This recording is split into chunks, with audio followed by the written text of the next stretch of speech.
Le Contrat montant d'édition Grasset, ben voilà. Vous savez quoi? Ah, Je mais le déchire. Voilà, je le déchire devant vous. Petite crise de nerfs en direct sur la télévision française. On regarde ça. Je suis un con ou quoi? Non? Je dis des conneries? Dites-le si je dis des conneries. Chers utilisateurs monétisables, chères données commerciales exploitables, chers ports de Morphée, bonsoir. Voici l'actualité, ou du moins ce qu'il en reste. Aujourd'hui, on part à la découverte de David Dufresne, auteur, journaliste et militant, qui a déchiré son contrat d'édition de la maison d'édition Grasset en direct à la télé. Alors, on va expliquer après, on va regarder ce qui se passe dans cet extrait. Contrat montant d'édition Grasset, ben voilà. Vous savez quoi? Ah, Je mais le déchire. Voilà, je le déchire devant vous. Pourquoi je le déchire? Parce que vous avez c'est dit- furieux ce qui se passe. C'est pas grave, ça, c'est du moment qu'il n'y a pas les Pourquoi vous le déchirez? Pourquoi je C'est pas déchire? prévu, je le précise. Parce que je ne peux pas accepter que un milliardaire d'extrême droite impose sa pensée. Et ce serait, ça n'existe pas, un milliardaire d'extrême gauche, je ferais la même chose. Alors, qu'est-ce que ce monsieur entend par un milliardaire d'extrême droite et est-ce qu'un milliardaire d'extrême gauche finance sa pensée? Ça n'existe pas. Donc, deux affirmations assez intéressantes. Alors, ce qui s'est passé, c'est que Olivier Nora, qui était directeur, enfin PDG depuis des éditions Grasset depuis une quinzaine d'années, je crois, enfin depuis très longtemps, a été licencié par Vincent Bolloré, qui est propriétaire du groupe, je crois que c'est le groupe Hachette, c'est ça, le groupe Hachette, qui est propriétaire d'un certain nombre de médias, de maisons d'édition, et il a décidé de licencier Olivier Nora. Suite à ça, 115 auteurs ont décidé de ne plus travailler avec la maison Grasset, et on fait une lettre ouverte qu'on lira juste après. Ici, David Dufresne vient ici pour dénoncer cette terrible manipulation de ce milliardaire d'extrême droite qu'est Vincent Bolloré. Alors, ce qui se passe en fait, c'est pourquoi Vincent Bolloré a-t-il renvoyé Olivier Nora? Alors, très probablement qu'il y a effectivement une logique de renouveler un petit peu la pensée véhiculée par les éditions Grasset. Tout simplement parce que les éditions Grasset, depuis fort longtemps maintenant, sont les éditeurs d'un certain microcosme parisien, qui finalement, dans leur mode de vie quotidien, sont extrêmement bourgeois et donc seraient plutôt de droite, pour reprendre leur dénomination habituelle, mais qui, dans un certain nombre de grandes lignes, sont très en accord avec la ligne extrême centriste, la ligne macroniste, et qui, cette ligne est toujours beaucoup plus tolérée par les soi-disant militants d'extrême gauche que d'autres lignes. Et donc je pense qu'il a voulu faire le ménage. Il a aussi voulu faire le ménage probablement parce que Olivier Nora gagnait au minimum 1 million d'euros par an, et que la maison Grasset a joui d'une énorme réputation, a connu de très gros succès, et ne devait pas rapporter tant que ça à l'année. Le monde du livre est un monde très compliqué, qui s'effondre progressivement et qui finalement vit à crédit en envoyant des livres à des librairies, des livres qui ne se vendent pas la plupart du temps, qui sont récupérés pour être mis au pilon et que finalement, au lieu de rembourser, on renvoie du nouveau stock et ça tourne indéfiniment comme ça. Et donc, même si la maison Grasset a des auteurs qui ont extrêmement bien vendu, je pense notamment à Frédéric Becbédé qui doit être un gros vendeur, et même Virginie Despentes qui devait plutôt bien vendre à une époque. Il est aussi l'éditeur de Bernard-Henri Lévy qui n'a jamais vendu de livre. En réalité, renseignez-vous sur les chiffres de vente de Bernard-Henri Lévy, c'est affligeant. C'est uniquement son omniprésence médiatique qui nous fait croire que cet homme est important, a une pensée qui infuse dans la société. Non, pas du tout. Personne n'achète ses livres, tout le monde s'en fout. Et il en va de même pour ce fameux David Dufresne, qui a vendu 3500 exemplaires de son dernier livre. Ce qui, quand on connaît la machine médiatique à disposition de Grasset et de ces gens-là, puisqu'ils passent sur le service public à des grandes heures d'écoute, 3500 ventes, c'est ridicule. Un succès d'édition, je crois qu'on considère maintenant que c'est à partir de 5000 exemplaires. il faut voir les moyens qui sont mis à disposition. Un certain nombre d'auteurs assez modestes, voire des auteurs édités à compte d'auteur ou dans les petites maisons d'édition, ils dépassent largement ce nombre de ventes. Sauf qu'on ne les entend pas dans les médias. Donc voilà, donc il est venu nous faire son petit caprice parce que son copain a été renvoyé. Et ce serait la marque qu'un milliardaire d'extrême droite veut vendre absolument à son idéologie. Alors, il nous dit que les milliardaires d'extrême gauche, ça n'existe pas. Alors, je pense que vous avez déjà entendu parler de George Soros, qui finance un certain nombre d'actions, de think tank depuis longtemps, qui est accusé, à juste titre d'ailleurs, depuis longtemps, de propager, pour le coup, des valeurs très, très à gauche. Et puis, on a un certain nombre, comme ça, j'ai refait une recherche grok, il me parlait de Villeroy Sigam, admirateur du maoïsme et se revendiquant socialiste. Il a financé massivement des médias. Donc, bon. En France, il y a Olivier Legrain, qui était cadre chez Lafarge, qui est millionnaire, qui se revendique de gauche et qui a financé Basta, Politis, Blast, etc. Donc, si vous voulez, il existe des milliardaires et des millionnaires de gauche, et ces milliardaires et ces millionnaires de gauche financent leur idéologie.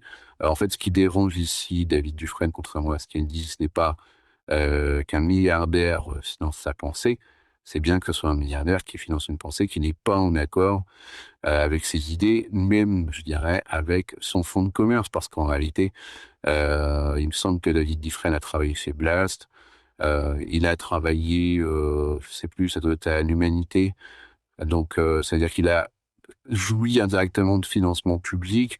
Ça lui posait beaucoup moins de questions. Alors, je comprends, c'est pas des milliardaires privés. Quand il s'agit de défendre sa propre parole, ça n'a pas l'air de le déranger plus que ça. Donc voilà. Donc après, est-ce que c'est une mauvaise chose que ce PDG de Grasset soit renvoyé? Alors d'après les 115 auteurs, oui, c'est une mauvaise chose. D'après d'autres gens, pas tellement, parce qu'en fait, c'est le maintien d'un microcosme parisien, d'auteurs en fait qui ont compris que la littérature avait pris un tournant très introspectif, très moi, dans le courant du XXe siècle, et finalement c'est devenu des trucs complètement ridicules de petites vies de petits bourgeois, d'auteurs qui mettent en scène d'autres auteurs dans des livres insipides et insignifiants, dans un petit milieu parisien qui se fréquente, qui n'a jamais travaillé, qui ne travaillera jamais, très orienté à gauche, alors qu'en réalité, ils sont des vies de gros bourgeois, ils méprisent les provinciaux et les gens du peuple. Et donc, savoir que tous ces gens-là vont se barrer, et que potentiellement, Grasset va devenir une maison d'édition qui accueillera une parole différente, une parole peut-être un peu plus conservatrice, un petit peu plus bienveillante à l'égard de la France et de son histoire. Voilà, c'est plutôt pas mal, parce que c'est une maison d'édition qui effectivement, malgré tout, restait qualitative. On continue à écouter ce que nous disait David Dufresne. Je veux dire, le danger, c'est le monopole des idées. On ne peut pas accepter. Il y avait encore une lueur d'espoir, on parlera tout à l'heure peut-être de la naïveté des uns et des autres. Il y avait peut-être une lueur d'espoir. Cette lueur d'espoir a disparu. Aujourd'hui, c'est très clair, en décapitant Grasset. Moi, je ne vais pas défendre Olivier Nora. Ce qui est étonnant, c'est quand même que ces gens-là militent pour, soi-disant, contre le monopole des idées, mais ils n'acceptent aucune contradiction. Ils vivent dans des milieux, et ils écrivent dans des journaux, et ils interviennent dans des émissions, et ils passent sur des médias où il n'y a aucune pluralité. Jamais. Donc, soi-disant se battre contre le monopole, c'est très discutable. Bon, bref. En tant que patron, c'est un patron. Bon, c'est un bon patron. Ouais.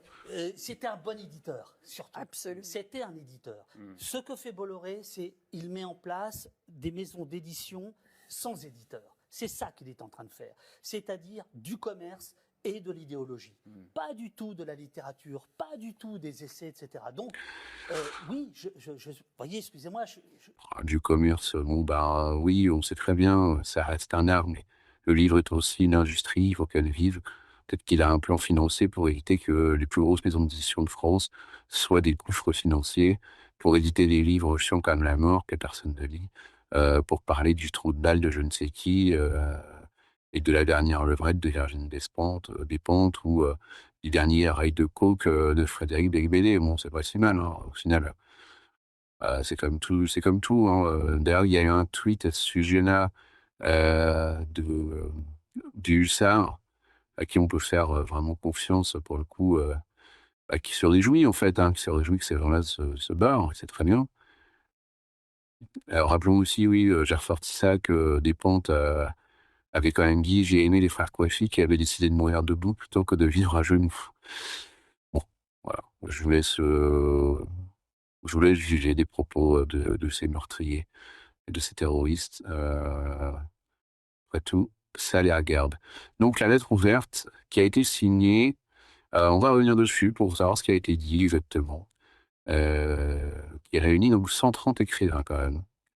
Nous sommes publiés par Olivier Nora depuis 26 ans, oui, ça faisait longtemps.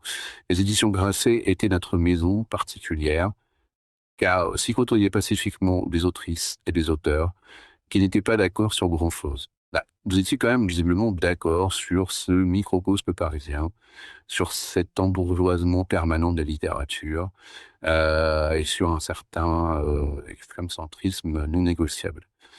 Olivier Nora en a été le rempart et le ciment par son élégance morale, sa disponibilité et son engagement. Son licenciement est une atteinte inacceptable à l'indépendance éditoriale et à la liberté de création.